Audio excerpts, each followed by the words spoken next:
C'est ce lundi 6 octobre que le nouveau pôle d'échange d'Antibes est mis en service. Juste avant l'ouverture, le président de la communauté d'agglomération de Sophia Antipolis est venu constater la réalisation des ajustements demandés. Il y a eu aussi bien entendu des ajustements qui ont été faits pour rappeler et sécuriser les piétons et rappeler aux véhicules dans quelle mesure ils pouvaient aller dans un sens ou dans un autre.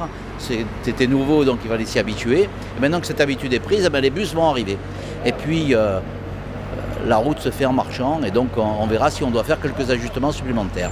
Ce qui me paraissait important aussi, c'est de bien visualiser les deux ronds-points, à un bout et à l'autre du pôle d'échange, qui étaient simplement marqués au sol et qui donnaient l'impression qu'il y avait quelquefois une certaine confusion à ce niveau.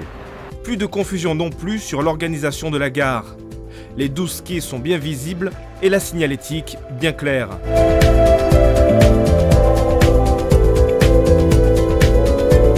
C'est dans ce nouvel accueil voyageurs que les usagers peuvent désormais acheter leur titre de transport. Ils pourront également consulter sur un écran tactile géant toutes les informations utiles au déplacement urbain géré par la nouvelle gare multimodale.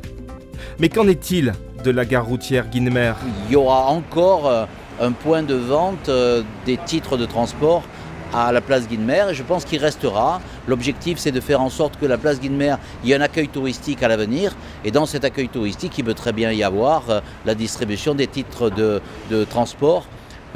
En même temps, on va développer des bornes d'accès pour avoir les titres de transport aussi bien à Guynemer qu'ici.